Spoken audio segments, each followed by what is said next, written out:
Waalaikumsalam. Baik.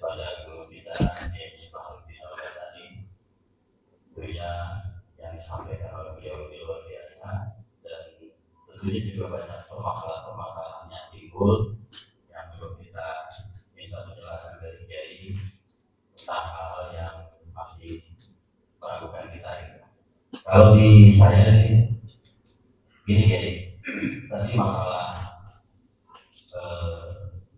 takyid, walaupun misalnya ada contoh yang menyatakan kalau untuk orang awam itu anggapannya tetap itu sebagai kurban sunnah.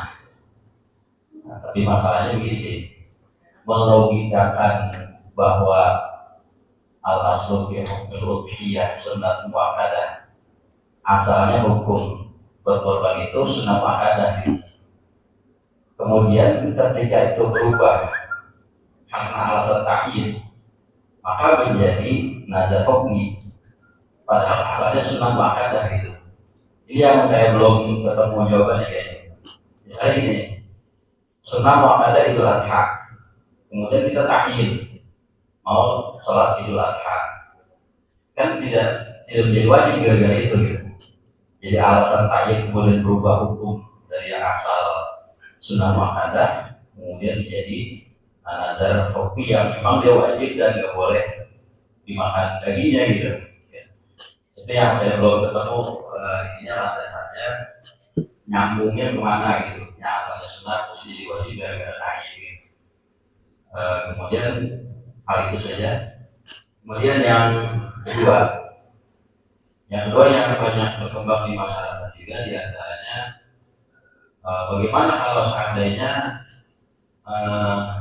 ketika ada orang yang nyundul itu kemudian goloknya jatuh gitu.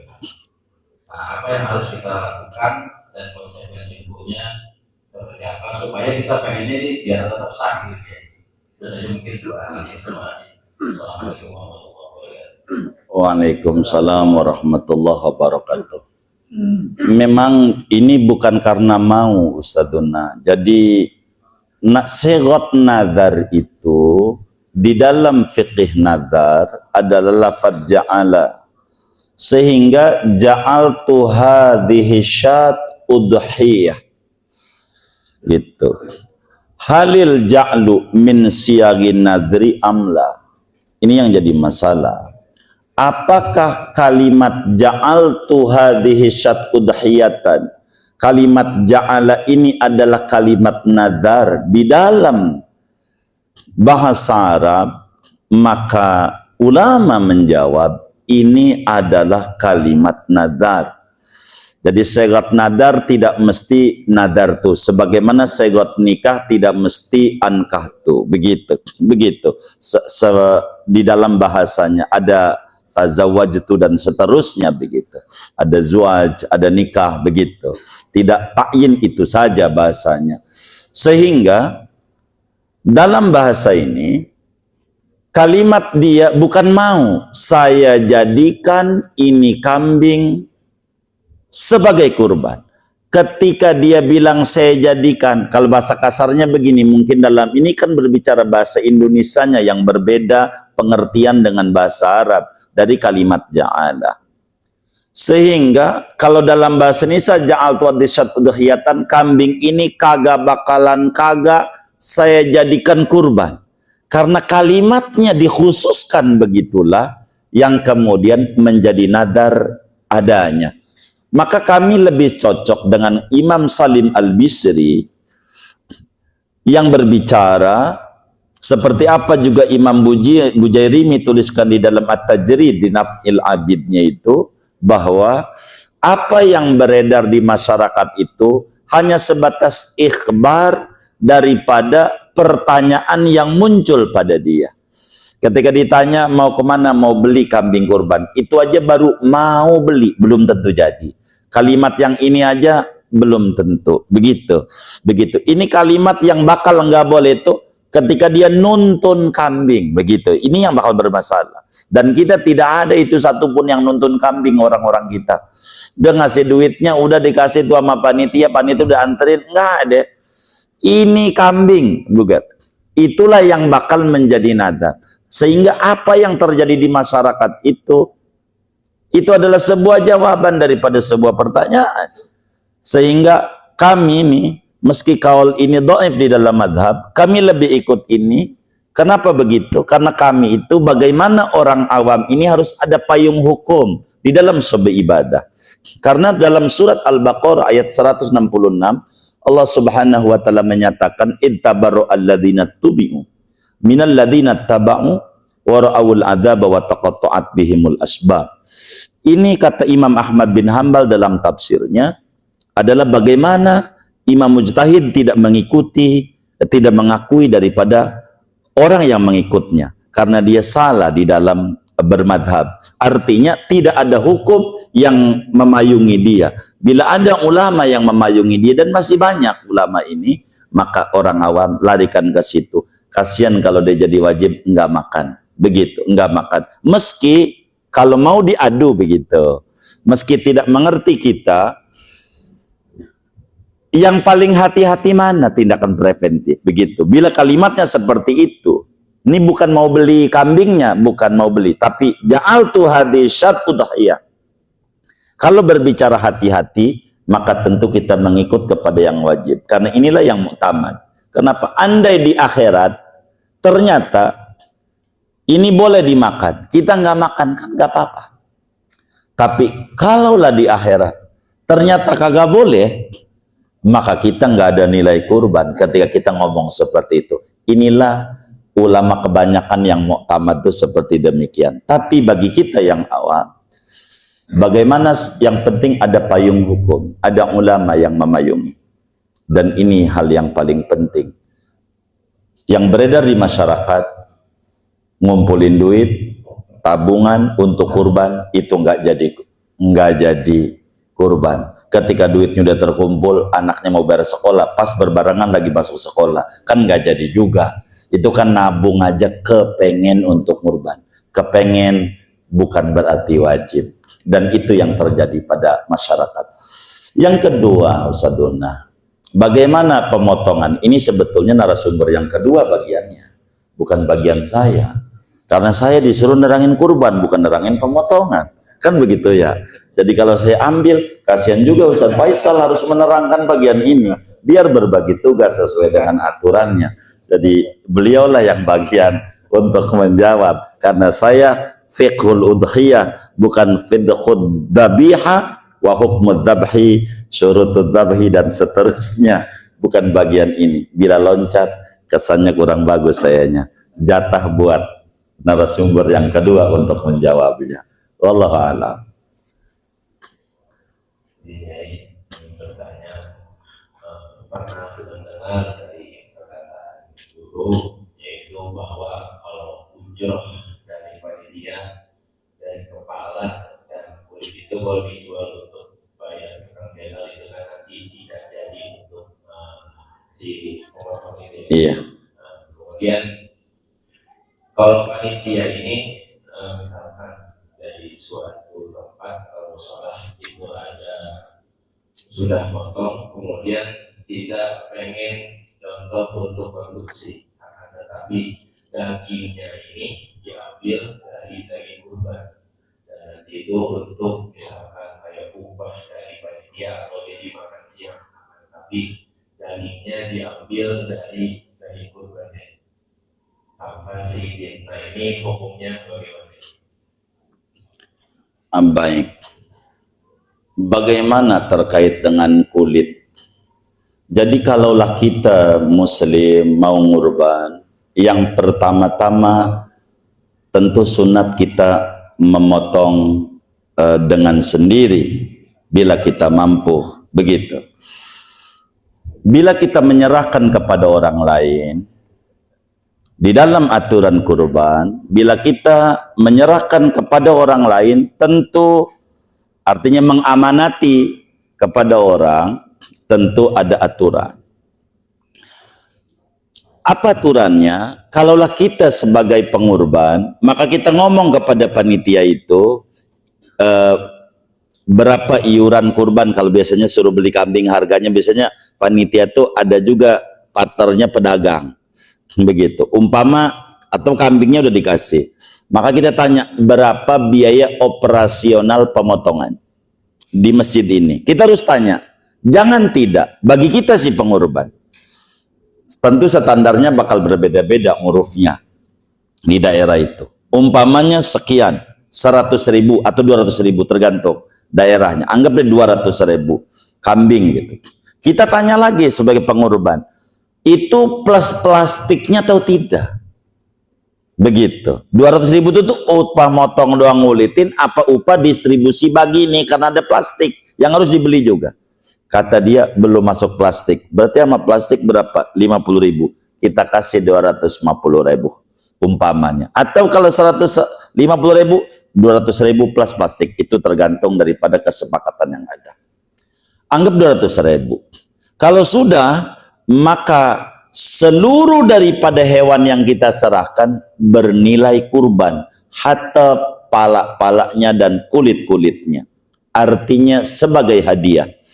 Tapi bila kemudian kita enggak ngupahin, malah waktu diingetin minta upah malah marah-marah. Emang dasar pengurus ini. Yang ini ada sentimen duit mulu. Untung gua udah bagi kambing. Masih juga dia minta duit. Dia tidak ngerti nih tentang jasa pemotongan. Maka kalau tidak, maka ketika kulit ini dan pala ini dijual otomatis bernilai upah. Dan ini yang dilarang di dalam hadis riwayat Imam Ahmad ya. Imam Ahmad, Imam Hakim dan Imamul Baihaqi, Rasulullah SAW bersabda, "Man ba'a jilda udhiyatihi fala udhiyatalah." Siapa orang yang menjual kulit hewan kurbannya, nih enyaknya nih si pengurban, si mandomirnya. Si pengurban maka tidak jadi kurbannya. Artinya si pengurban dilarang menjual kulit, termasuk menjual kepala. Tidak boleh. Begitu, menjualnya. Jadi bagaimana maksud dilarang menjual? Kalau dia itu nyuruh orang lain upahin. Sehingga kulit dan kepala ini murni hadiah. Sehingga panitia leluasa untuk menjual. Jual aja. Jangan dipotong kecil-kecil, dijadiin wafak taruh di dompet. Kagak laku. Begitu. Ini ndak ada ajarannya. Maka jangan menjual kulit itu pengertian lain. Bagi kita yang menitip kepada panitia, upahin. Jangan kulit dijadikan upah. Di dalam hadis Bukhari Muslim, Imam Ali bin Abi Thalib radhiyallahu taala anhu wa karramallahu wajhah menyatakan, amarani Rasulullah sallallahu alaihi wasallam an aquma ala badanati wa an atasaddaqa bilahmiha wa juludiha wa an la u'tiyal jazzar udhiyatan wa an la u'tiyal jazzar minha. Qala Ali nahnu nu'tihi min indina. Dalam Bukhari Muslim. Kata Imam Ali, saya disuruh sama Nabi ngurusi kurban Nabi.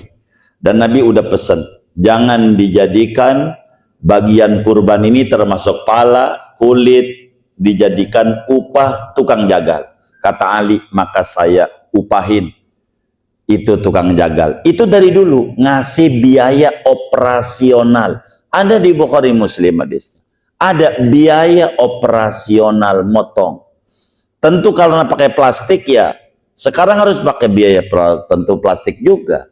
Jadi sehingga upahin, udah upah seluruhnya kulit dan pala sebagai hadiah. Bahasa gampangnya, akadin aja jadi panitia biar rapi dan enak serta gurih jadi panitia.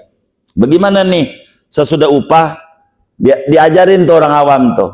Ini nih upah motong dan operasional lah istilahnya, dan apa itu plastik.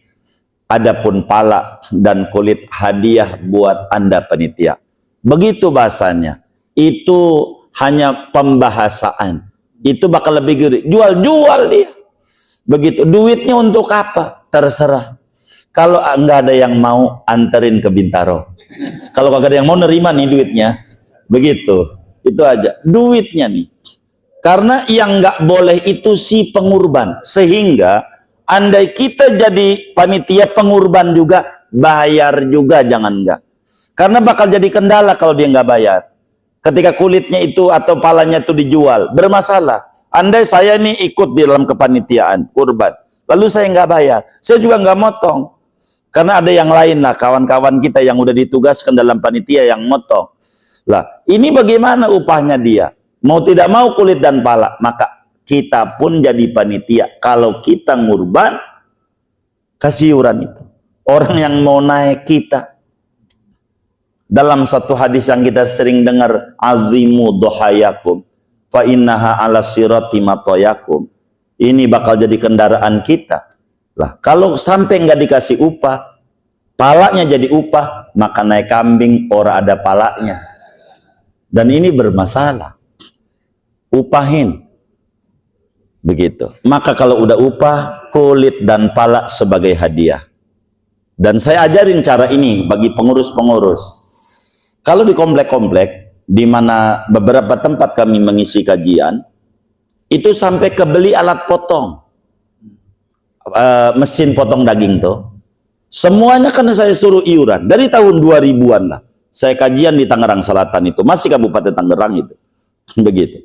Itu kajian, itu saya suruh bayar semuanya. Kelebihan uang dari kulit dan pala segala macam disimpanlah oleh pengurus masjid itu dengan panitia tersendiri sampai akhirnya tahun besok kebeli mesin ini, kebeli mesin ini, mesin ini. Dari begitu rapi organisasinya itu, rapi. Itu di masjid sampai ada lebih begitu. Ini upah plastik, ini bayar plastik, ini upah motong, upah ini, itu diatur. Dan kulit caranya, ini satu kasus nih, caranya dilelang. Jualnya lelang, jangan atuan. Siapa yang mau beli kulit di kita, masjid ini, maka borongan, mau rusak, kan ada juga yang kurang bisa, sama harganya. Dan siapa yang berani tinggi, itu begitu. Kalau dijual atu-atu, ya repot. Ini yang robek, akhirnya dibuang. Kita buang, diambil sama dia. Kan rugi kita. Ini dilelang. Siapa yang berani? Ada sekian ekor. Ini kulit berapa? Silakan.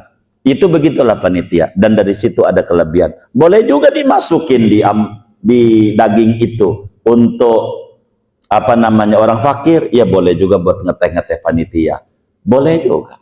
Yang ini, yang nggak boleh jual si pengurban, termasuk daging. Bagi si miskin adalah hak milik.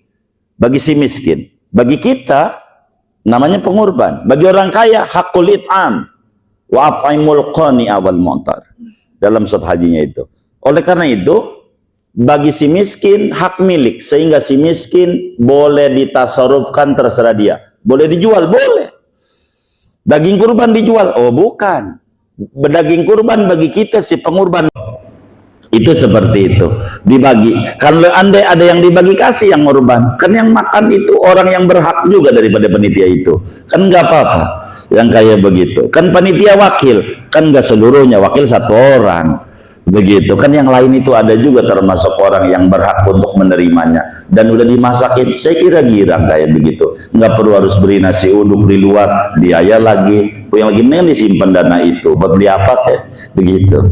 Jadi ini teknis saja, tidak mengapa diambil dagingnya dari situ untuk kemudian kita dinikmati, anggap di sarapan daripada panitia. Justru ini yang paling tinggi ganjarannya, langsung dinikmati. Dan ini yang paling gede nilainya, kurang lebih demikian. Allah a'lam. Kadang bagian panitia lebih baik dari Baik. Bagaimana bagian panitia? Ya udah biasa. Sebetulnya dalam agamanya secara adab sebagai panitia adalah kata Nabi dalam hadis yang sahih, saqil qaumi akhiruhum. Yang jadi panitia terakhir. Jangan duluan. Jadi kalau masih ada ya dapat banyakan. Kalau ya tinggal dikit, plastiknya doang, namanya buntung, begitu. Itu udah biasa. Abu Hurairah diatur, yang namanya panitia kudu belakangan. Begitu. Jadi adapun cara pembagiannya, Ustaz Duna, begini. Cara pembagiannya, kalau bisa dan ini yang diterapkan akan jadi bagus adanya. Bedakan antara yang kaya dan yang miskin. Karena memang dalam Fathul Wahhab, Imam Syekhul Islam Zakaria Ansari itu menjelaskan haknya orang kaya it'am, sehingga tidak bisa untuk dijual bagi orang kaya. Artinya dikasihnya dikit, bahasa kitanya. Haknya orang miskin adalah tasarruf, sehingga bisa dimakan dan dijual dan terserah dia, sehingga dia dikasih banyak.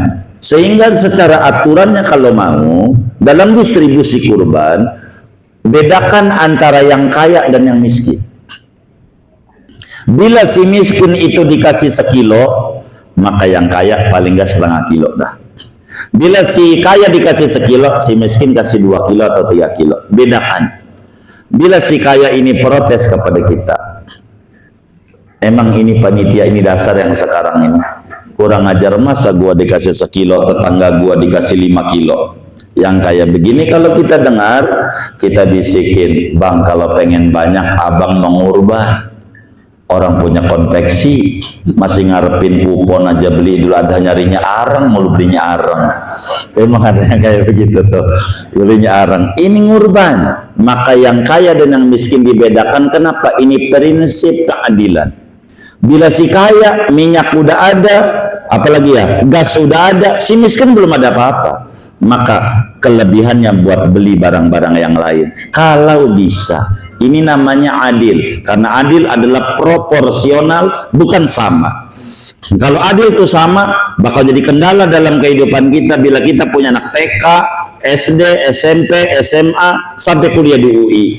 Bila kemudian yang TK-nya di Al-Falah dekat rumah, jajannya 5.000, masa yang kuliah di UI juga 5.000? Gitu, nggak nyampe ke Depok. Maka bedakan antara si kaya dan si miskin. Kalau kita jadi panitia, itu adalah yang terbaik. Ini di antara aturan-aturan pembagian. Kurang lebih demikian dulu. Wallah alam. Sudah. Baik, kita buka satu pertanyaan lagi. Iya Pak. Iya Pak.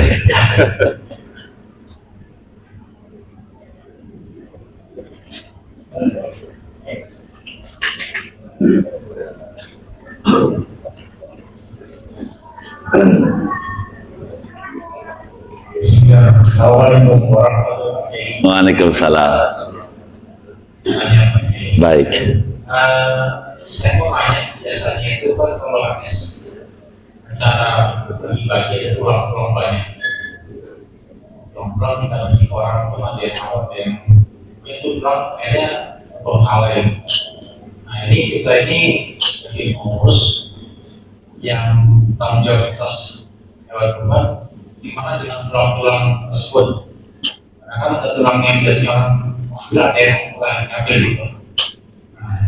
Yang kedua, bagaimana kalau setelah kita bagi-bagi masih kesisa ini atau plastik ini masih ada sekitar 50 gitu kan? Nah, orang nggak berani bagi semua. Apakah ini boleh dipakai misalnya kita punya masjid mau ada misalnya kayak gitu? Nah, jadi itu untuk apa? Terakhir itu nanti ya. Assalamualaikum. Waalaikumsalam warahmatullahi wabarakatuh. Bila muncul ada tulang-tulang, ini adalah mungkin karena pada tataran teknis yang kurang tepat. Perbedaan antara akikah dan kurban, bila akikah ajarannya dibagi matang, bila kurban dibagi mentah. Bila mana akikah itu jangan dipotong tulang-tulangnya, jangan dipatahin, jangan dicacak begitu, sementara kurban dipotong, sehingga tidak ada ketemu itu bisa nyisa ada tulang. Biasanya habis itu semuanya. Jadi kemungkinan ketika muncul ada tulang ini karena dia disisip jangan-jangan, sehingga tulangnya bakal jadi banyak.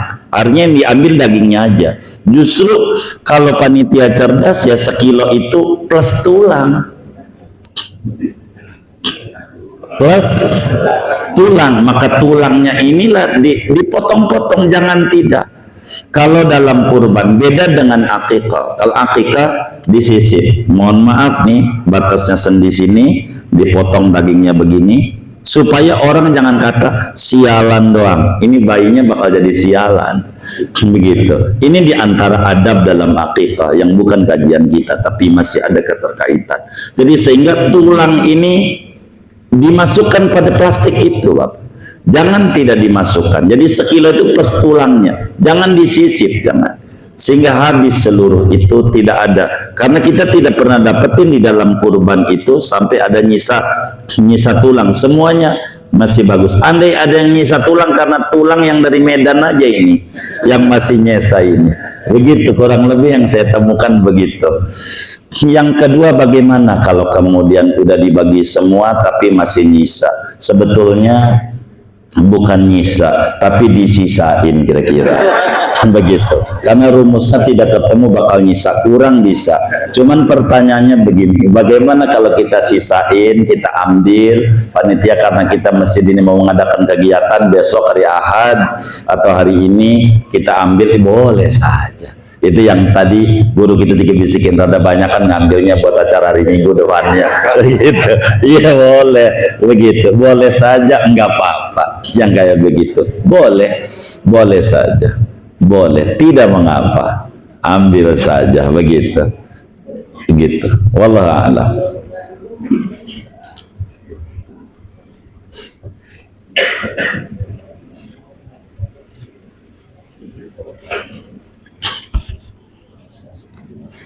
Oh iya, beliau minta ijazah ini masalahnya. Tapi sekaligus ijazah ya.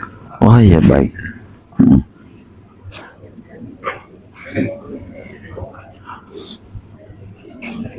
Tanggal berapa sih sudah? 13.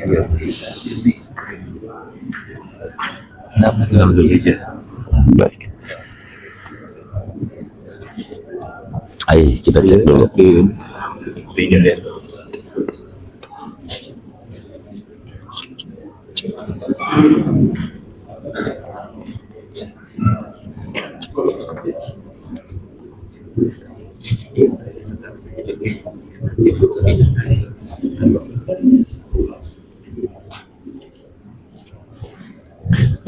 Ininya agak digeser biar orang nggak kebingungan bacanya watakullohanya, biar kalau nggak watakunya ada di bawah. Iya, tapi nggak apa-apa dah. Udah jadi dipotong. Oh iya, nah, oh nanti disampaikan. Nanti disampaikan. Oh iya, baik, siap. Iya ya.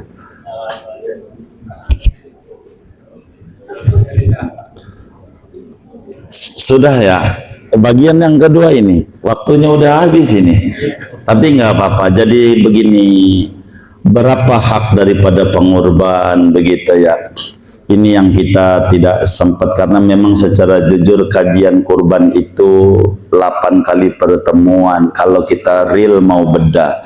Makanya guru kita Ustaz Gais datang ke rumah saya nyengir-nyengir nih, bagaimana dikasih waktu 45 menit. Ini aja udah lebih sebetulnya. Moga nggak ada korupsi kali ya lebihnya ini.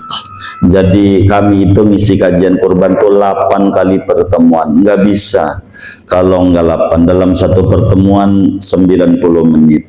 Itu dalam setiap kajian. Kalau ngomong kurban nggak bisa kalau kita tidak. Ini kami berupaya singkat-singkat, dalil-dalil jarang kami sampaikan karena tidak memungkinkan untuk memaparkan. Berapa hak daripada pengorban itu dilihat. Bagaimana kalau kemudian kurban ini wajib, tentu semuanya harus sedekah. Kalau kurban itu sunat, kita disuruh makan. Fakulu minha wa at'imul ba'isal faqir. Kita boleh makan, boleh ngambil, dan diaturlah oleh panitia itu biasanya apa yang harus diambil. Yang disunatkan oleh agama adalah hati. Hati ini karena Rasulullah SAW selalu kalau ngurban hatinya diambil. Jadi hak daripada kita si pengurban hati. Kalau sapi, satu hati sapi bertujuh dibagi. Itu begitu. Itu begitu. Kenapa hati? Ada hikmahnya. Maknanya segalanya boleh dikurbankan, hati jangan. Buat Allah. Itu satu hikmah dalam nanti pada paparan tersendiri. Kalau mau ditambah dengan paha kanan itu silahkan, begitu. Ini sebagai adabnya di dalam kita memberi orang. Lalu bagaimana ngurban buat yang meninggal, begitu? Kan begitu. Ini panjang makanya sebetulnya. Ini bisa besok ini ya. Saudara sekalian yang mulia, ngurban untuk orang lain ada dua. Orang lain ini apakah masih hidup ataukah sudah meninggal? Apakah orang lain ini masuk pada kerabat ataukah orang lain ini masuk termasuk bukan kerabat? Maka mengurban untuk orang lain yang bukan karib kerabat tidak sah. Dijelaskan di dalam kitab Al-Iqna' Imam Khatib Asy-Syirbini, la tasihhu at-tadhiyah anil ghairil hayy ila dinni. Tidak sah kita ngorbanin orang lain yang masih hidup kecuali harus seizin dia. Artinya minta izin dulu. Boleh nggak bang, saya abang korbanin karena teman kita emang mancing bareng banget sama dia kalau mancing. Kita baik. Kata dia kagak, maka nggak jadi. Kalau kata dia boleh, maka jadi. Tapi kalau orang lain ini artinya bukan jiwa kita, anak kita yang masih kecil, itu lain cerita. Itu kita maklumi, ngorban itu boleh saja. Kita anak-anak kita nggak perlu izin untuk kita korbanin yang masih kecil ini. Kalau sapi satu, kita punya anak 5, bini kita atuh kan 7, ya itu nggak perlu izin. Orang lain hidup tapi masih kerabat, teman. Bagaimana kalau orang lain ini meninggal? Orang lain yang sudah meninggal maka hukumnya berbeda-beda. Apakah orang yang meninggal ini berwasiat atau tidak? Bila orang yang meninggal ini wasiat, seperti abah kita bilang, kalau kamu nanti rezeki luas, abah ini belum ngorban, kamu bikin korban ya kalau abah meninggal dunia, ini namanya disebut wasiat. Ini seluruh ulama sepakat boleh dan jadi dan bisa kita makan daripada dagingnya. Namun bagaimana bila tidak berwasiat? Orang yang meninggal ini enggak pesen waktu hidupnya minta dikurbanin. Yang ini mahallul khilaf baina Syafi'iyah. Ini berbeda pandangan antara ulama-ulama daripada madzhab Syafi'i sendiri. Yang pertama, tidak sah. Tidak sah ngurbanin untuk orang yang sudah meninggal yang tidak berwasiat. Alasannya karena Nabi tidak membuat itu. Alasannya dari ulama. Kenapa mereka mengatakan tidak sah? Sebab Nabi meninggal Siti Khadijah. Ajaran kurban muncul tahun kedua Hijriah karena surat Inna A'tainakal Kautsar turun pada tahun kedua Hijriah, sehingga syariat kurban pada umatnya Nabi besar Muhammad pada tahun kedua Hijriah. Sebelumnya istri beliau meninggal, Siti Khadijah, dan anak-anak beliau juga banyak yang meninggal. Sayyidina Qasim meninggal, tidak dikurban oleh Nabi. Kalaulah itu diajarin, maka ada begitu alasan ulama yang tidak memberi bila tidak berwasiat. Yang kedua, dan ini yang kami ikuti, kami ini ikut walaupun doif karena ini adalah amal baik. Jadi yang kedua boleh. Jadi tasihhu at-tadhiyah anil mayyit walau lam yusi. Sah ngurban untuk orang yang sudah meninggal dunia sekalipun dia tidak berwasiat. Li'annaha min babi birril walad 'alal walid. Karena ini diantara adalah kebaktian anak kepada orang tua. Enggak apa-apa. Dan kami ikut sama ulama yang mengatakan boleh ini meski dhaif dalam adab. Karena ini ada juga di dalam Hamis Iqna. Itu ditulis, enggak apa-apa. Bahkan di dalam Qalyubi wa Umairah pada jilid 3 itu hasiah daripada Kanzur Raghibin, karena Minhajut Talibin disarahi oleh Imam Jalaluddin Al-Mahalli dengan nama Kanzur Raghibin, dihasyi oleh Imam Umairah dan Qalyubi pada jilid 3 itu. Kalau tidak hilaf nih ya, kaminya jilid 3, tapi ada nih nas itu di situ. Bahkan gurunya Imam Bukhari namanya Imam Abil Abbas pernah membuat kurban untuk Habibuna Muhammad 10.000 ekor unta, padahal tidak ketemu sama Nabi. Orang bukan tabi'in, orang bukan sahabat, tabi'in aja nggak ketemu, apalagi dia tabi'in, ke bawah sekali. Tapi dia ngadain, itu menunjukkan boleh.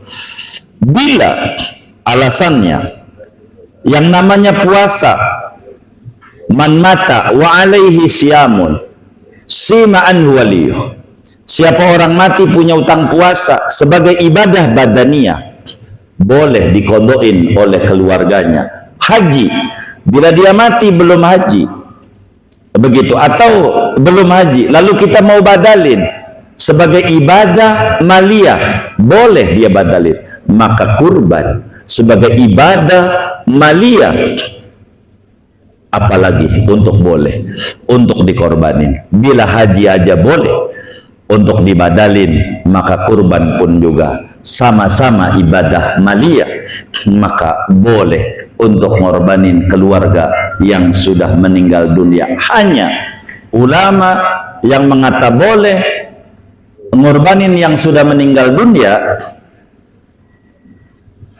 ada aturan. Bagaimana dengan memakan dagingnya? Kata ulama, tidak boleh kita memakan daging daripada kurban orang yang sudah meninggal yang kita korbanin. Kenapa? Jawabannya satu, wa'allalu bita'assuril idni. Ulama membuat alasan sulit minta izinnya. Kita datang tuh ke TPU Joglo atau TPU Sukabumi, apa itu yang di situ tuh ya? Kan ada juga TPU tuh. Gitu. Kita datang, Mbak, saya korbanin, boleh nggak saya makan? Dijawab boleh aja, kabur, nggak bakalan terima kasih. Begitu. Apalagi nggak ada jawaban sama sekali. Karena sulit minta izin ini, maka walaupun korban ini sunat, tapi kita makan dagingnya, ulama larang. Jadi nampak yang pertama nggak boleh ngorbanin daripada yang meninggal dunia. Itu udah otomatis, gimana mau makan dagingnya, ngorban aja kagak ya kan? Kayaknya sih kita lebih cocok yang pertama ini, biar nggak keluar duit kan begitu ya. Emang pelit begitu. Yang kedua, boleh ngorbanin walaupun tidak wasiat, namun tidak boleh makan dagingnya. Kenapa? Kesulitan minta izin, biar murni seluruhnya, begitu, seluruhnya buat dia, jadi tidak makan. Sehingga bagaimana caranya kalau kita jadi panitia, sebagai panitia, bila ada orang nitip, kita tanya sama dia, Pak, kurban apa? Nadar atau kurban sunat? So, saya kurban sunat. Baik, kurban sunat ini atas nama siapa? Bapakkah? Atas nama? Oh, atas nama almarhum orang tua saya. Wasiatkah? Kita jadi panitia terus begitu. Oh, ini sih sebetulnya tidak ada wasiat. Orang meninggal aja masih kecil, gua kagak ngalamin. Oh, begitu. Baik, ini aturan agamanya. Bapak nggak boleh makan dagingnya daripada ini, karena untuk almarhum. Yang menjadi pertanyaan saya, Bapak pengen minta nggak daging saat Idul Adha?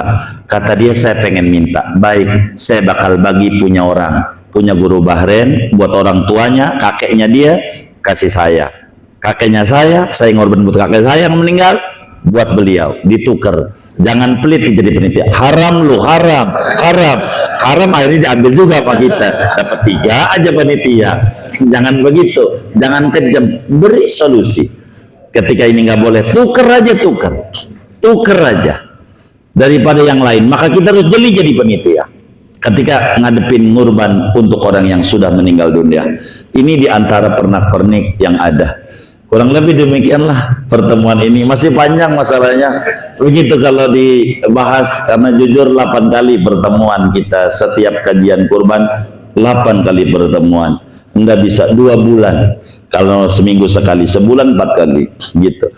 Kami Sawal ini aja mulai daripada 15 Sawal. Ini 15 Sawal kami mulai kajian kurban di Tangerang Selatan. Pada akhirnya minggu yang lalu tidak tertutup juga kajian itu. Padahal sudah 5 kali pertemuan. Emang nggak bisa. Itu dengan 2 jam. Begitu 2 jam. Jadi 90 menit. Nggak bisa. Karena memang panjang uraian-uraian satu demi satu. Begitu daripada kajian kurban. Ini masih dalam batas madhab Syafi'i. Tidak keluar daripada madhab Syafi'i. Apalagi kalau kita membedahnya madhab 4, begitu akan menjadi kendala di dalam pembedahan kurban. Tapi sekelumit ini minta izin khususnya pada keluarga besar masyayikh daripada Al-Falah, bila ada yang keliru menyampaikan, mohon maaf, sebetulnya kami tidak layak untuk menjadi narasumber, masih banyak yang alim-alim, tapi kami siap hadir karena judulnya Mudzakarah, sehingga bila ada yang keliru kami menyampaikan, ada kiwasi segala macam, itu bisa untuk meluruskan apa yang dapat saya sampaikan. Saya kira segini saja dari kami. Mohon maaf. Wallahul muwaffiq ila thoriq. Oh, yang ijazah. Baik. Sudah dibagi belum lembarannya? Oh, belum. Enggak mau dibagi. Oh, baik. Jadi saudara sekalian, karena kami ini diminta oleh Yai Kais ini untuk memberikan kenang-kenangan, begitu suruh ijazah, padahal ini kenang-kenangan udah banyak banget ini yang saya sampaikan ini nih sebetulnya menjadi acuan, tapi diminta juga ijazah. Bagaimana kalau kita menyembelih agar supaya tidak ngamuk-ngamuk yang akhirnya tadi goloknya lepas lagi, kata Guru Ismail tuh, bagaimana itu? Nah, itu doa, kami bagi tuh doa yang kami dapat dari guru-guru kami, kita baca aja sama-sama. Bismillahirrahmanirrahim. Allahumma inni as'aluka khaira hadhihi dabbah wa khaira ma jabaltaha wa a'udzu bika min syarri hadhihi dabbah wa syarri ma jabaltaha bihaqqi hadhil ayati syarifah ya ayyuhalladzina amanu taqullaha wasabiru warabitu wattaqullaha la'allakum tuflihun. Ayat 200 surat Ali Imran terakhir, takut saya salah baca tadinya. Itu begitu bacaannya itu. Jadi saya ijazahkan kepada hadirin semua sebagaimana guru-guru kami mengijazahkan kepada kami. Al-Fatihah.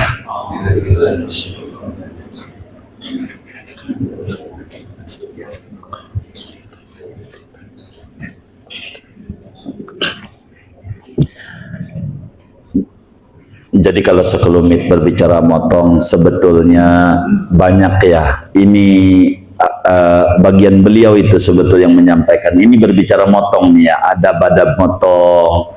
Karena ini panjang. Kalau ngomongin kurban tuh kalau sampai 8 kali pertemuan tuh sampai ngomongin motong tuh.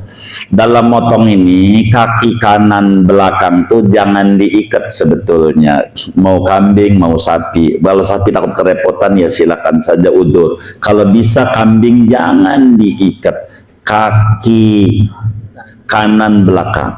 Artinya jangan kejam kita. Karena Nabi menyampaikan fa idza dzabhtum fa ahsinu dzibhata. Pada bagian inilah uraian yang cukup panjang, bisa 2 kali pertemuan, tapi kita ambil potong sedikit. Kaki kanan itu jangan kaki kambing itu diikat semuanya. Ini namanya kejam. Ini penyebab kambing tidak gurih, dagingnya kurang enak dan seterusnya. Jadi kambing juga secara jujur tahu yang motong ini ibadah apa kagak ibadah, tahu itu sebetulnya. Hewan itu akan tahu. Kalau mau saya ceritain ini, karena ini kan panjang ya. Ini sebetulnya bukan kajian saya nih Guru Yusri, kajian motong. Saya kan tidak ada ini kajian kurban ini. Fikihnya bukan fikih dzabhi, bukan. Begitu aturan memotong. Tapi ini ada aturannya. Kasih minum, lalu kemudian itu dipisah antara hewan yang mau dipotong mau tidak. Kenapa liar? Karena kita nggak pakai adab. Kalau kita pakai adab, insya Allah tidak liar. Hewan itu begitu, insya Allah. Ini berbicara umumnya. Hewan itu begitu. Kalau kita perlakukan bagus, dia bakal bagus. Pisahkan antara yang mau dipotong mau tidak. Samalah seperti orang sunat. Coba aja sunat cuma dialingin doang. Yang orang teriak, nangis. Yang ini nih kabur. Hitanan masal tuh sering kabur begitu. Maka jangan dikumpulin dalam satu ruangan. Begitu. Jadi teriak nangis nggak kedengeran nama yang ada. Yang ada ketawa-tawa nonton Ipin Upin. Itu begitu. Ntar potong pindah lagi. Ini adab. Nah termasuk kaki harus dilepas satu. Nah termasuk daripada doa ini, bila kita ngalamin mau motong, pegang tuh palanya tuh, si yang motong tuh biasanya liar, ataupun siapa aja sama aja. Itu baca tuh Allahumma inni as'aluka khaira hadid dabba wa khaira ma jabalta wa a'udzubika min syarri dabba syam. Ini bakal nurut ditidurinya, nurut, nurut. Itu kayak begitu. Dan banyak nih kalau ngomongin adab, adabnya pakai sarung baru. Kan ada yang dagang kain tuh orang kampung baru ya kan, begitu, pakai BHS, begitu. Walaupun mereknya Atlas, boleh hasil santunan, BHS juga, begitu. Pakai sarung baru, baju baru. Ini hewannya demen, beneran. Coba kalau kita perlakukan, maka saya lihat itu ada yang dimandiin pakai air kembang segala macam. Itu adab memuliakan binatang. Itu bakal nurut sekali. Saya lihat itu di perkampungan itu banyak. Kasih minum dulu. Nah ini nih karena liar ini nih. Jadi guys ini bagaimana kalau liar biar nggak dipotongnya, lepas tuh tadi tuh. Itu kayak begitu. Ini doa. Jadi diusap, darahnya dipeganglah bahasa kita. Itu nurut binatang itu. Jadi dirobohinnya gampang gitu. Itu kira-kira begitu. Begitu. Ini sebetulnya narasumber yang kedua ini bagiannya, bukan saya ini, karena udah berbicara tentang penyembelihan, bukan tentang fikih kurban, karena fikih kurban ada keterkaitan dengan penyembelihan. Apa sunat-sunat penyembelih, bagaimana kalau kita nggak motong sendiri, doanya apa yang kita harus baca kalau kita nggak motong, kita menyaksikannya apa yang diajar oleh agama, dan ini panjang dan tidak ada waktu yang cukup pada pertemuan ini. Tapi sekelumit ini moga dapat dipahami dari kami. Bila ada khilaf masih banyak guru-guru di Al-Falah untuk meluruskannya. Wallahul muwaffiq ila aqwamit thoriq. Assalamualaikum warahmatullahi wabarakatuh. Waalaikumsalam warahmatullahi wabarakatuh.